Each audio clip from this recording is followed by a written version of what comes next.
سيئات أعمالنا من يهده الله فلا مضل له ومن يضلله فلا هادي له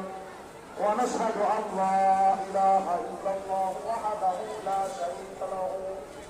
ونشهد أن محمدا عبده ورسوله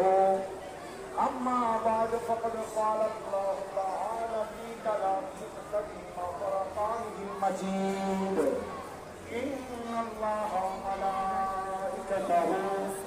يصلون على النبي يا أيها الذين آمنوا